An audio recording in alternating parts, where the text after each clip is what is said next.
harap kalian tetap di rumah saja dan selalu ikuti anjuran dari pemerintah. Baik, perkenalkan, saya Anak Agung Rahmayun Mahendra Data, NIM 17106050, absen 19. Baik, akan dilanjutkan oleh teman saya. Halo teman-teman, perkenalkan nama saya Lukma Krisnawati, absen 2, NIM 171063. Perkenalkan, nama saya Niputu Wahyu Purnamayanti, saya absen 13, NIM 17106044. Perkenalkan, nama saya Nikita Eka Ridayati, absen 10, NIM 17106041. Nah, itu tadi perkenalan dari kami semua. Baik, tanpa basa-basi lagi kita langsung saja mulai presentasinya. Yaitu materi kami adalah hubungan persepsi dengan tingkat kepuasan pelanggan. Baik, langsung saja kita masuk ke slide yang pertama. Baik, kita langsung masuk ke slide yang pertama. Di slide yang pertama kita di sini di materi kami kita memiliki 3 bab, yaitu bab 1, bab 2 dan bab 3. Masing-masing bab memiliki pembahasan yang berbeda-beda. Yang pertama dari bab 1 ada pendahuluan, bab 2 ada pembahasan, bab 3 ada penutup. Kita langsung masuk ke bab 1. Di bab 1 ada latar belakang. Yaitu latar belakangnya adalah kepuasan pelanggan merupakan suatu tanggapan dari konsumen atas kinerja yang telah diberikan sesuai dengan harapan pelanggan. Menurut Ben tahun 1991 dalam Setiawati tahun 2019, kepuasan pelanggan merupakan suatu tingkatan di mana kebutuhan, keinginan, dan harapan dari pelanggan dapat terpenuhi yang akan mengakibatkan terjadinya pembelian ulang atau kesetiaan yang berlanjut. Pentingnya kepuasan pelanggan bagi pembisnis yaitu demi mempertahankan kelangsungan hidup bisnis tersebut dalam jangka panjang. Kepuasan pelanggan menjadi tolak ukur untuk perusahaan.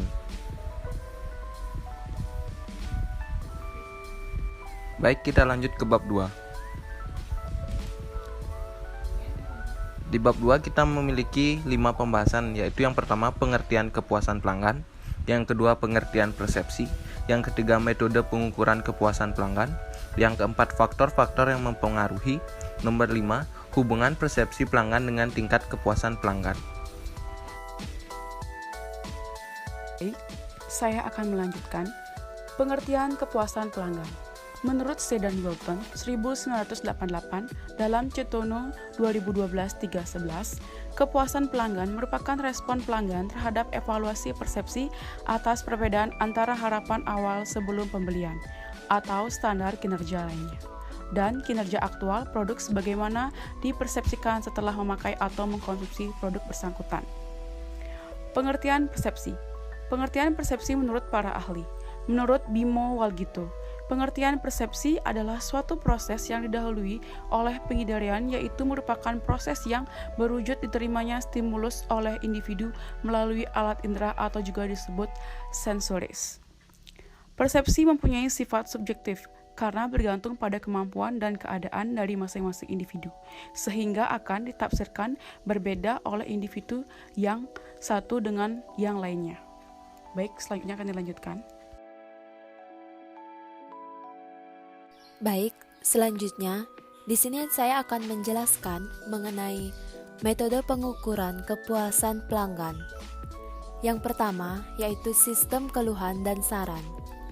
Sebuah perusahaan yang berfokus pada pelanggan mempermudah pelanggannya untuk memberikan saran, pendapat, dan keluhan mereka. Yang kedua, ada survei kepuasan pelanggan.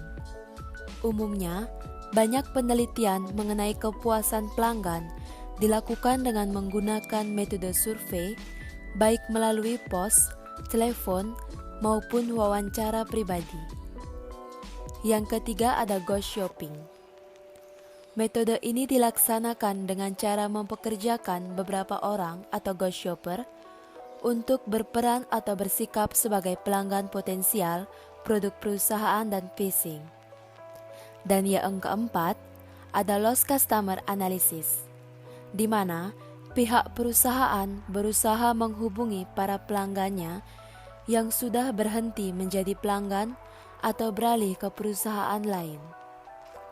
Selanjutnya, saya akan menjelaskan mengenai faktor-faktor yang mempengaruhi ke tingkat kepuasan pelanggan. Kepuasan pelanggan terhadap produk atau jasa secara signifikan dipengaruhi oleh evaluasi pelanggan terhadap fitur produk atau jasa.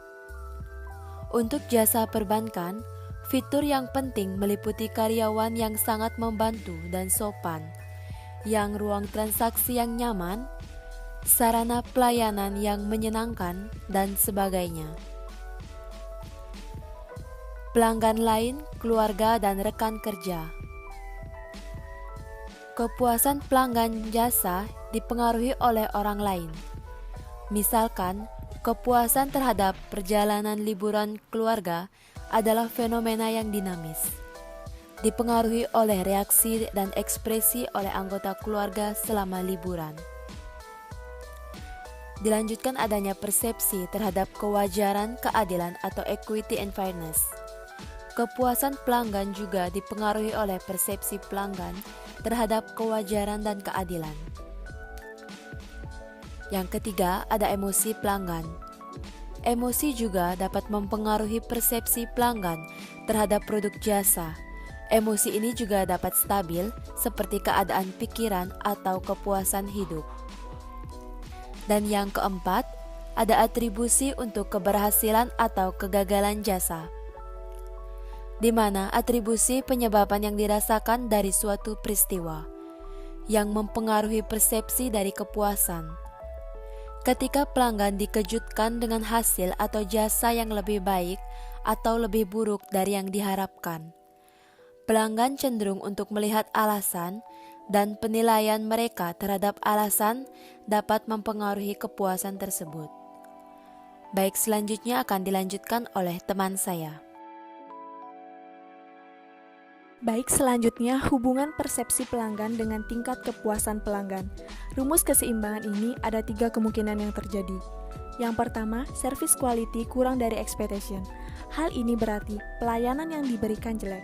Selain tidak memuaskan, juga tidak sesuai dengan yang diharapkan. Yang kedua, service quality sama dengan expectation. Jika hal ini yang terjadi, pelayanan yang diberikan biasa-biasa saja. Yang ketiga ada service quality lebih dari expectation. Bila ini yang terjadi, wisatawan merasakan pelayanan yang diberikan tidak hanya sesuai dengan kebutuhan, tetapi menyenangkan sekaligus memuaskan.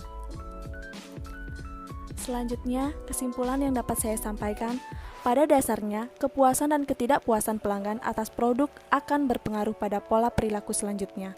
Hal ini ditunjukkan pelanggan setelah terjadi proses pembelian, post-purchase action, Kotler 1997. Apabila pelanggan merasa puas, maka dia akan menunjukkan besarnya kemungkinan untuk kembali. Pelanggan yang puas juga cenderung akan memberikan referensi yang baik terhadap produk dan jasa kepada orang lain.